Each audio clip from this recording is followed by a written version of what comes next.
Hi everybody, this is Crypto Rich, working with you to get rich with crypto, filling our pockets with crypto profits. And in this video, I've got four NFT projects. How many NFT projects? 4 NFT projects. And we're going to be finding out about each one, and also they're going to be finding out about each other.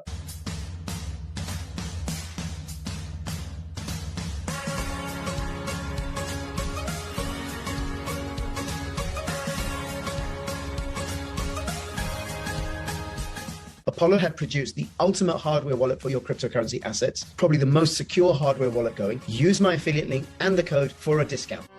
Take the first step towards online privacy. Get NordVPN. Hey Tim, hey Anna, hey Dre, hey Nutella, thank you so much for making yourselves available. I really appreciate this. And just to acknowledge you all for making it work across the different time zones, although it is, I think, actually Australia, United States, and the UK. So thank you very, very much. You've all been on my channel before. We've talked about your respective projects, and I invite people to go to my old YouTube channel, Crypto Rich, where they'll find the interviews. But what you really should be doing is subscribing and commenting and liking to this video and following me on Crypto Rich BTC. And that is because of the evil, brutal, censorious shadow ban by YouTube. So my new channel, Crypto Rich BTC, on YouTube and also on Odyssey, and this video will also be on freespeak.online.tv and also on BitTube. Okay, so I'm going to do really, really brief introductions of you and your projects, and then I'm going to turn to one project, and then that project is going to say a little bit about their project and where they're at and what they're doing, and then I'll open it up, and the others can ask that person, and then that person is then going to invite the next project to speak. And I did one of these, I think we did it, was it about 4, 5, 6 weeks ago, Anna? You were on that one, and yeah, with about 4 or 5 projects. That was really, really good. Sorry, Dre? You also did it with the BPSA at one point. I did. I do it with the BPSA regularly, and that is the Blockchain Privacy, Security and Adoption Alliance. And those are 11 projects now that are working together to promote privacy and security. And I just recently did an interview with their newest member, the Conceal Network, which is a privacy-focused project. But this video is going to be about NFTs, because all these projects are in the NFT space in some way or other. And I think we're going to start with that one, Nutella. Off you go. Do you want to say a little bit about Nutella and yourself? Actually, no, yeah. I said I was going to introduce you, wasn't I? Silly me, sorry. So Nutella is here to represent Tokel.io, and this is a decentralized project that's using the Komodo. It's a Komodo asset chain in creating a marketplace where people can create and design and sell their own NFTs. And then Draith is here as an advisor to Nightlife Crypto, which is a gaming platform which uses the blockchain magically, and it's really, really fast, and you have in-game NFTs. And then Anna from roguefoxguild.com, which is, I really should know, it's a narrative NFT game where you get to play different characters and that sort of game, role-play game. As well. Play-to-run game, yeah. Yeah. And then Tim, where you use gaming and NFTs for decentralized finance. That's it. Yeah. Okay. All right. Very good. Well, Nutella, let's start with you first. Do you want to say a little bit about Tokel.io, when it started and what it does? Just like a brief overview. Yeah, no worries. Welcome, everyone. Thanks for having me. So Tokel.io is a token platform. So Tokel itself offers a bunch of different features that allow people to come along, use our all-in-one application, create, trade, and sell in the future tokens. So whether that's NFTs or tokens, fixed supply tokens. We don't have complicated smart contracts. There's no gas fees. All you have to do is open up the application, fill in a couple of forms, input fields, and then click create. And similar thing when we release our marketplace in the next couple of months, you'll be able to go straight from creation to selling on the open marketplace. What we offer is an accessible platform for everyone, so it's inexclusive. We don't have any listing requirements or creation requirements. Anybody can come along and utilize that underlying blockchain technology, and we don't have any gas fees associated with it as well. So all you have to do is use 1 UTXO for every NFT you create, and then also the standard blockchain transaction fee there. So we're really trying to focus on accessibility and ease of use, and making it a really easy to use platform for creators, businesses, and anyone that wants to use tokenization technology to come along and create NFTs and tokens on our blockchain. that's the general overview. So anyone got any questions? Well, if I can just add something about it. So one, in our interview, you created, I think I created an NFT hash with you, and it was very, very simple. You download the application and it's completely decentralized. And I think the project, the team behind it are also decentralized. You don't own the platform. It's open source, so anybody can access it. It's permissionless, which is something that I think is, I like that ethos. And it's incredibly, incredibly cheap. Tragically, it doesn't have the high gas fees that you get with Ethereum, which is a real shame for the Ethereum miners. And Tokel is a proof of work coin, and it's born out of the Komodo ecosystem. Just wanted to add that. Yeah. Okay. Yeah, that's the one. I try not to get too technical, but we do use NSPV technology, which is a decentralized version of SPV servers.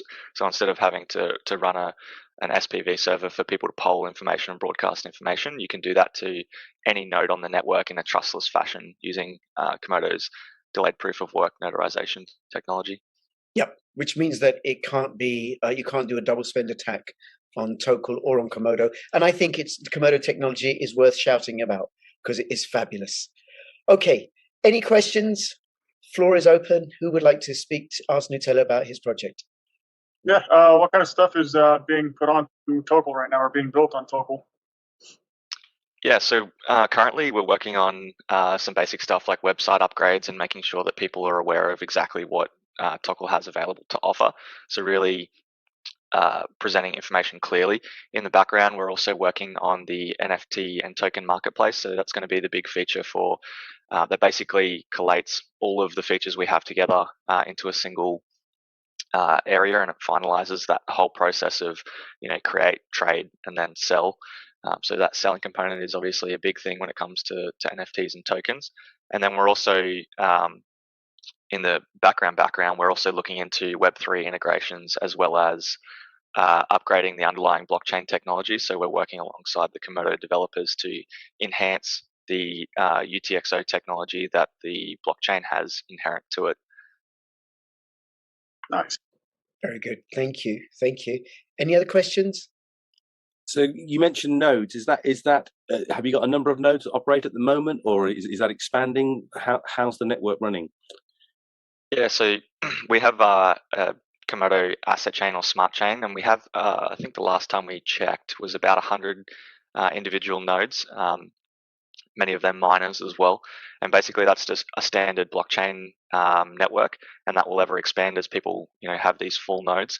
What we offer with this NSPV technology and in our decentralized application is this NSPV Lite client, and basically that gives people the ability to access the blockchain through any full node on the network in a really, really light fashion.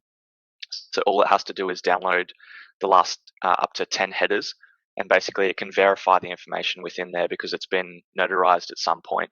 And it can say, yes, it was notarized onto the Komodo chain at this point. Okay, that information is good to go. So it doesn't need to download the previous headers past that point because that that checkpoint is verified. So the ability for the application to quickly poll and broadcast information is quite a big leap forward for us. Does that answer that question? Yeah. So to me, what I'm hearing is quick, fast, and a low overhead in terms of data and data exchange. That's kind of a big deal, I think. Yeah, definitely. So we still have the full node capability, and that's if people run full nodes, it builds the strength of the network. But what we're offering through our application and what we have to give to other dApp developers is this NSPV technology, which can access that really, really quickly. Which, for example, in video game technology, you need to access blockchain technology rapidly. You don't want to have to download a full node client, so we offer this other client in a using this decentralized technology to access that in a really rapid way, and trustless as well is the big kicker there. Which I think just makes it all the more accessible because people don't have to have lots of equipment and high energy costs and expensive computer equipment in order to run a node. It just makes it easier, and then makes it more decentralized. And the other thing I want to say is that Tokel is a very new project, like Yield Yeti, and I think Yield Yeti is younger than Rogue Fox Guild. And they're all younger than Nightlife Crypto from what I know about these projects. Okay, anything else anybody wants to ask of Tokel? That sounds really good, really exciting. I'm looking forward to digging into it after this meeting. So stand by. Me too. Thank you. Very good. Okay, Nutella, do you want to pick the next project? Yeah, Tim, I'd love to hear about Yield Yeti. Okay, so Yield Yeti is, I guess we looked at some of the issues with crypto, and everything that you arrived at was kind of almost a replication of finance and tech finance and fintech and so on. And we wanted to make a project that was a kind of an accessible onboarding gateway. So we chose Yeti and yielding as a sort of tool to do that. And so we're in the process now. We are nearly at launch with our kind of DeFi, CeFi platform for staking and earning on stable coins and others. But on top of that, we're building out an NFT-based game, a battle royale, and so NFTs will be sold or launched to create a massive pool, and then that pool is then used as the rewards in the game. So the big thing here is rather than having a centralized game where all of the cash, if you like, goes to the big owners of Epic Games and others, this is that the actual people in the games own both the characters in the game and other in-game assets. And on top of that, we are a gaming guild, so we are in the process of developing our whole contract-based system so that you can loan your NFT to a scholar, to a Yeti scholar, and play in other games as well as ours. The whole principle behind that, as I'm sure we'll hear from Rogue as well, is that literally everyone can take part. At the moment, if you've got a big game like Axie Infinity and others, you've got to have a big commitment before you even start to play. So the way that I describe this is a bit like a racetrack, and then you've got Mercedes who own the car, and then you've got your Lewis Hamilton who drives the car. Well, that's a gaming guild. So we produce the game. We have some guys who own the NFTs, and then they can then decide who they want to drive or play to earn in that game. So there's kind of three bits to it. And first part's coming out in the next few weeks. The game will take longer, and it's all fairly exciting stuff. Yes. Now, something I just want to pick into, Tim, is about the DeFi aspect of your project. Because I know you got the NFT aspect, but I think it's worth saying about the DeFi element as well, and how you're designed to make that accessible to people. Absolutely, great to remind me of that. So the core is that when you arrive on a crypto platform, for anyone arriving, it is scary. I call them a fear fence. And if we want to get our brothers and sisters and friends and so on to get into crypto, it has to be as easy as opening a Gmail account. So everything that we've done with Yield Yeti is to do that and make that a seamless transaction, but to make it fun and friendly. So the Yeti character is the character that people have or become, but it is their stake in the Yetiverse that we're creating. Oh my God, the things that people come up with in the world of Yetiverse. I never knew there was such a thing. And I thought we were clever with Foxyverse. But, I think Yetiverse is even better, I must admit. Very good. Anybody have any questions for Tim? I've got loads of questions. So Tim, first of all, how big is the supply of the NFTs for people to play the game? How many NFTs? So the initial launch will have about 8,000 NFTs, but it will then, at which point it will be an unlimited supply. So we're not looking to cap that. We think that there'll be a load of onboarding. But of course, some NFTs will have other values and so on. And as people play the game, it will increase their value in the NFT. So there's lots of reasons to have an NFT and to own in-game assets as well. What network have you built on? We're Polygon, so we are trying to avoid as much as we can the Ethereum fees and so on, make it accessible. We also know that Axie Infinity and others have a Polygon side to them as well, so we are straight on the heels of that as well. Very cool. You Any questions? Yeah. You mentioned that you can increase the value of the NFT as you play. How exactly does that work? So it's envisioned that you could have maybe 3 different characters that play the game. And as you play the game, there'll be certain seasons or time spans. And at the end of there, your player can be promoted or demoted within a league. And so that player itself will get more value as it goes up the leagues. And that's important because you can also allow somebody else then to either you can sell your player, your NFT, or allow someone else to rent it from you. And of course, the staking fees or the staking win rates in the different leagues will be higher. And the whole point behind this is that with NFT gaming, at the moment, it's all based on who's got the most money, if you like, will win. And what Yeti is intent on doing is to blow that one up and have it that it is a skill-based game, and so that everybody is equal at the start of every game. It's a battle royale. Everyone is equal, and at the end of that game, people will get some reward from playing the game. And that reward will come from the DeFi component of the yield itself. Exactly. So, I mean, I think we are the first performance yield guild. And what that means is that effectively, as you win a reward from playing the game, you can then stake that in our DeFi pool, and then that then gets restaked. But you can also invest it in the game itself, in-game assets. So you can, for example, take a share in the Yeti Snow Store that sells the ammo and the guns, and it's family friendly. It's only snowballs, but the idea there is that as you win within the game, you can also reinvest in the game, and you can take a royalty share as others play the game when you're not playing it. Very cool.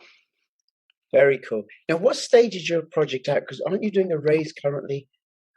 Yeah, so we had a load of raise on seed and private. We halted that a bit because we felt that there was too many people coming in and wanting to flip it and all the rest of it. So we had to be really careful about who we allowed in on that. And then we are now in the process of teeing up the launch pads, and depending on when this goes out, we know that the markets are a little bit soft, but things are improving. So we're looking to launch on some multiple IDO pads. So check out yieldjeti.com for all the updates on our launch dates. We're also looking at a copper raise as well at the end of those pads as well. So a price discovery model for the token. So there's a few components to how we want to not just raise the finance to build out the runway, but actually to allow as many people as possible to have the token, so that we're trying to avoid the whales, and that's the reason for that. So as much as possible to distribute the token. Yes, which is the Yeti token. Exactly. Yes, of course. And I'm going to have the links to Yield Yeti and all the other projects in the description below, and I do invite people to go check them out and investigate them. And also, if you have any comments or questions, put them below the video. Any other questions for Tim? Okay. Tim, who's next? Come on, let's hear about Rogue Fox Guild. That's right, from the Yetiverse to the Foxyverse. Yeah, it's a great transition, because actually we are on Polygon as well, and there is a lot of similarities in what you said there, which is a great thing. It seems like we're all onto something in terms of, and we believe that that's the future. But yeah, what is Rogue Fox Guild? So we are building the first play-to-earn roguelike adventure game. Okay, so it's very much art and storytelling driven, for sure, but there is, of course, a heavy earning element as well. So the idea is the player can quest the barren lands, win battles, earn rewards this way, and they can link their NFT in the game. They can then go on quests and earn items and use their items as well that have various rarities. Some are more common, some are more rare. And with these items, of course, they get the higher chances to win.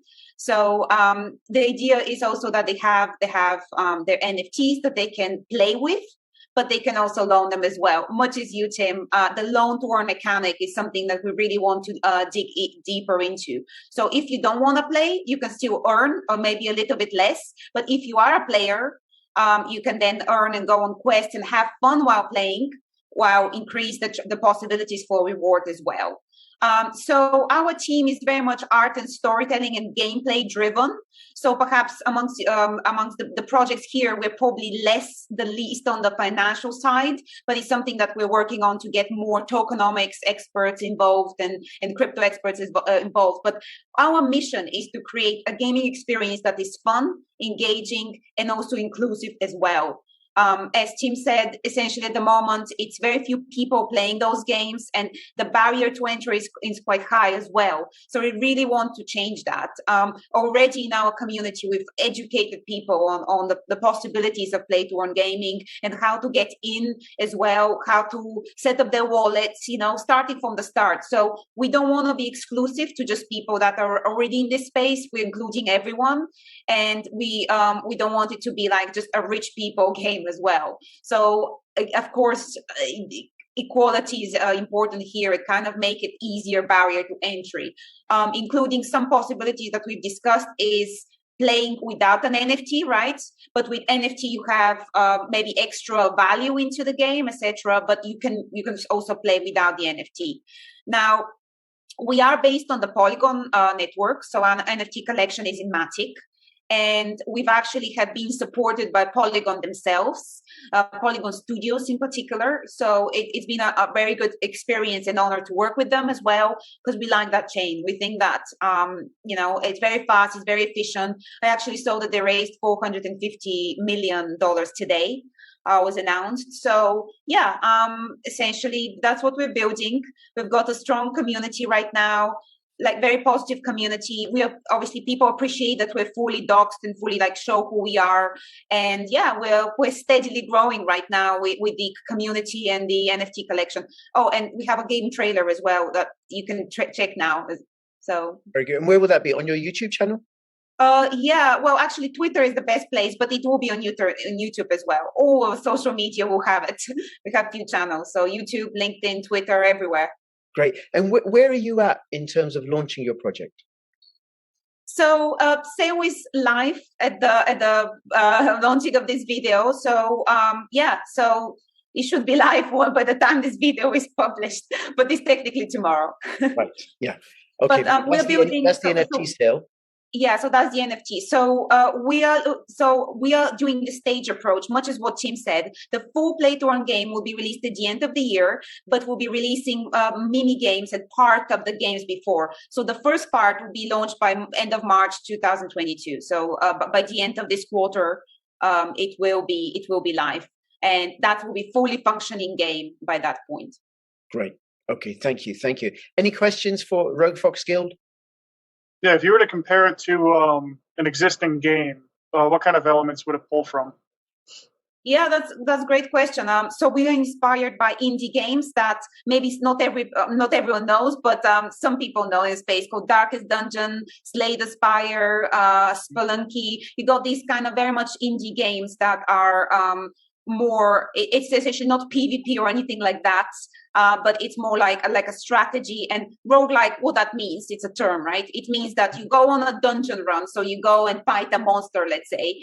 And if you die, now you lose your items. So right now we don't want to do this. So you lose all your earnings, so your NFTs. But for that run, it's all or nothing, right? So yes, you lose your earnings. So you can choose, do I continue to play, or do you collect my treasures now, or do I risk it for more earnings and fight this boss, for example? So there is that kind of element of thrill, and a game called Darkest Dungeon has done that very well. In fact, I've played this a lot, and it's so thrilling to be able to to be killed, and it's like, I could have given up, but I'll keep going and I'll fight that monster, and then you die, and it's pleasure. It's pleasure in the pain, I would say.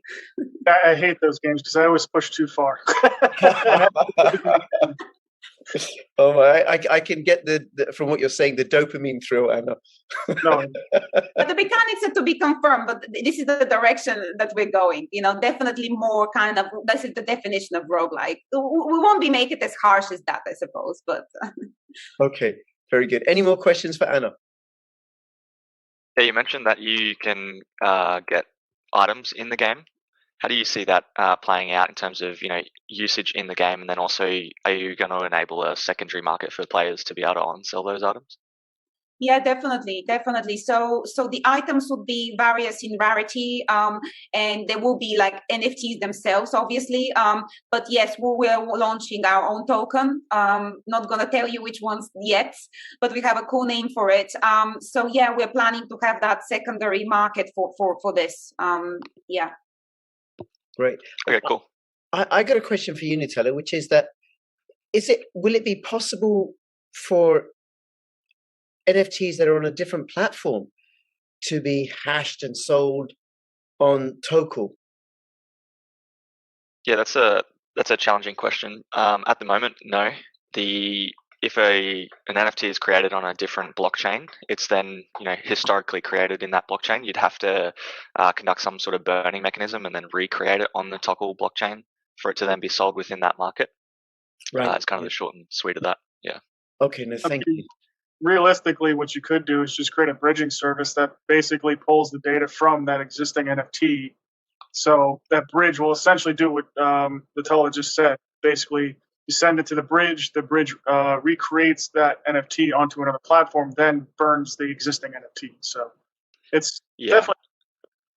I have thought about that, and with the decentralized philosophy, it's actually quite a difficult task, and I think you'd have to have a smart contract in there somewhere, and to make it trustless as well would be quite difficult. But yeah, definitely possible.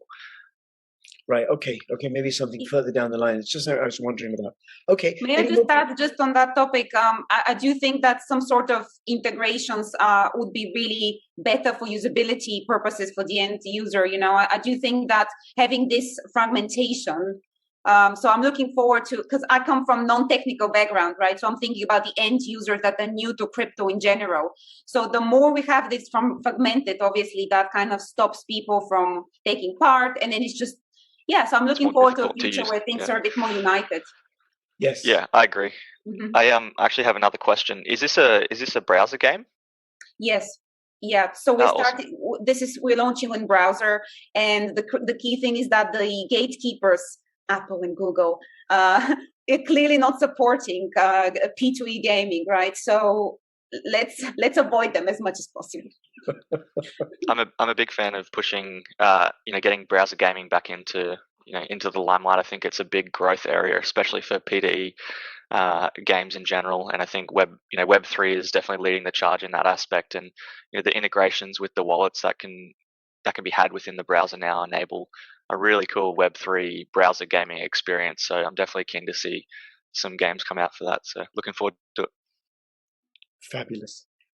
Thank you. Any more questions for Anna? No, I just love all these different ideas that we're coming up with, but it's the fact that this shared economy of play to earn across the planet. I think that's the key part. Not just you hear these stories of guys in the Philippines that are earning a living and ate their way through the COVID crisis and had an income from P2E, and the level playing field. Whether you're in America or Australia, whether you're in South Africa, it doesn't matter anymore, provided, we've got to get internet access to folk, and we've got to allow people to have access to computers to do that. But beyond that, and the education aspect, these things that we're talking about today will be world changers. I think that's what excites me as we go on to Web3. But that's just an overarching comment. No, thank you. And I'm not a gamer. I did play Pac-Man in my time, but otherwise I'm not a gamer. So it just boggles my mind that people can play games and earn money. My 17-year-old son is very much a gamer. Okay. Any more questions for Anna? No. Okay. Anna, who should we go to next? Who do we have left? So we have to you, maybe, Rich. So, Drive, I'd love to hear more about you, because I don't know much. Yeah. So Nightlife Crypto is a full-on gaming platform that actually it's two sides to it. One's the technical aspect, and the other is the gaming aspect, right? So our technical team, who can pretty much build anything that we can imagine, is focusing on the technology integrations, the new stuff that we're developing to enhance gameplay. For example, we have quite possibly one of the best PRNG solutions out there in crypto right now, even better than Chainlink and everything else. For those who don't know, PRNG stands for pseudo-random number generator. So when you get like a random item, the number spread that we have as far as our data tells us is way, way more spread out than that has less clusters than things like Chainlink and stuff like that. So the tech team builds that, the networking and everything like that, while our game development team is developing the obviously the gaming side of everything. So the stuff that we're currently building, or we aim to be basically the Steam of crypto and develop AAA title games, right? Steam, they kind of went with Half-Life and then just basically became just a middleman for every other game. Whereas what we're doing is we're continually building our own games and also allowing other games to build on our platform as well. So one of the things that we're building right now is a game called Nightlife Drifting. The graphics are absolutely superb.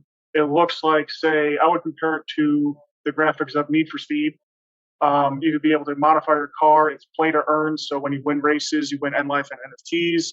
Those NFTs you can utilize to modify your car and do performance enhancing upgrades, visual upgrades, and so forth. We're making the game to be where it's very competitive, so it's not pay to win. So there's a tier system based off of the upgrades that you get. And we don't sell any performance upgrades as a company. Basically, we just sell visual things like cars, parts, things like that. And then, but the secondary market, like they can sell their own NFTs in terms of performance parts, but it's not going to really boost a player way further than anybody else. It puts them in other tiers. This way, they're competing with people on the same level. There's a whole land system that we have. There's different districts. There's advertising available. There's ways you can stake inside the game itself. We have tons and tons of stuff that we're doing, even potentially our own game engine, which will integrate crypto and everything like that. So there's things like that. Our NFTs we're a multi-chain solution, so we're not just on one network. We're on Polygon for our NFTs currently. We're utilizing Eternal Network for their sponsored assets. So there's no in-game transaction fees, things like that for users. So it feels like you're playing a normal game without even any crypto in it. And that's basically what one of our goals is to where basically to produce games to where it doesn't feel like you have any involvement whatsoever in crypto, because that can scare a lot of people. The moment you say crypto, so a lot of people get turned off at this point in time. So if you kind of hide that aspect and make them feel like they're playing a normal game, it doesn't matter whether they can sell the assets or not, or whether they know they can sell the assets or not. It's just a normal game to them, and it's familiar. So then there's obviously the crypto aspect of it, where it's play to earn, things like that, where you can earn NLife, and then you can buy different stuff from our marketplace. You can go on Polygon itself, buy stuff from there, and it'll automatically recognize where you're buying everything and import that into your profile. And then over time, as we develop more games, the NFTs that are used for one game can be imported to the other game. For example, say we have one of the games that we started developing a while back, which was like a Bomberman type game. So, for example, you can take one of the cars from Nightlife Drifting and use that in that game to modify your character's appearance as they're playing, things like that. So we're trying to make sure that everything's kind of interconnected with one another. Aside from that, yeah, there's just so much going on within the project itself, development-wise. It's just really hard to keep track sometimes. Yes. And I know that you have applications. This is going to go on YouTube, so we do got to be careful, Draith. But we do have applications that allow people to use other cryptocurrencies, including Pirate Chain, in order to participate in your gaming ecosystem. And why I say Pirate Chain is because it's a supreme privacy coin, more private and secure than Monero. Yeah, okay. So for the main titles that we release, yeah, that won't really be applied to. There's certain other, I'll say, extracurricular games that you can use Pirate Chain, you can use DVPN, TN, and some other stuff in. But I think I can spell it out. It'll be .casino, those kind of games, if you want to play those. But that'll be on videos and Odyssey. We're working on something to make it like 100% private. Like so private. It's. I'll tell you afterwards. I can't spill the beans today, obviously, but there's a lot of stuff that we're currently doing that's going to be mind blowing. So yes, and then if people want to get some NLife to play the game or get involved, then you get it off PancakeSwap, or Uniswap, or soon QuickSwap.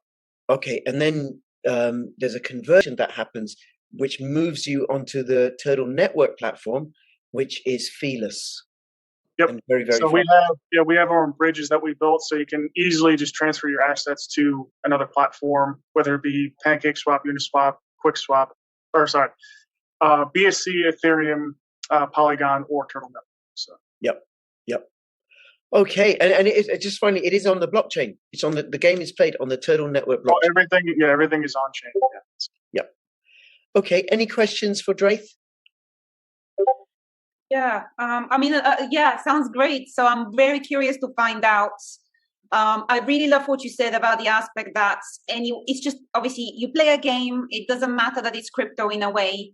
I really love that aspect because that means you open what you're doing and platform to everyone else, and like you said, not just people that are in this sphere right now. So I'm just curious to find out what's available right now. Like you said, for example, at the moment you need to use Pancake Swap and others as well. But is there anything else that can be accessible for people that don't have these services, or is that something coming in the future? In the near future, we'll have fiat gateway services so that you can actually purchase NLife with fiat and then just have it directly wherever you want it. And for the most part, we're trying to eventually round everything up to be in our own platform itself. So we're going to have a game launcher with a marketplace, all that fun stuff that will tie into Polygon's NFT system and everything. So this way, instead of having to go to say like OpenSea, you can just utilize our platform's launcher to actually do all the buying, selling, whatever. So it doesn't look like you're even dealing with crypto.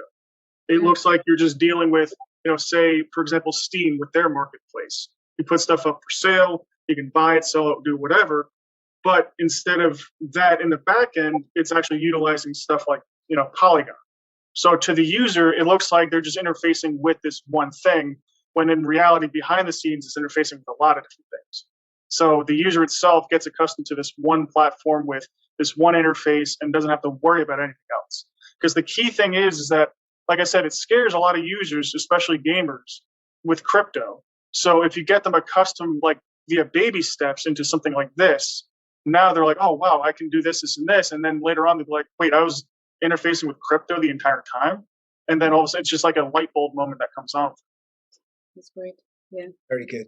Thank you. Any other questions for Draith?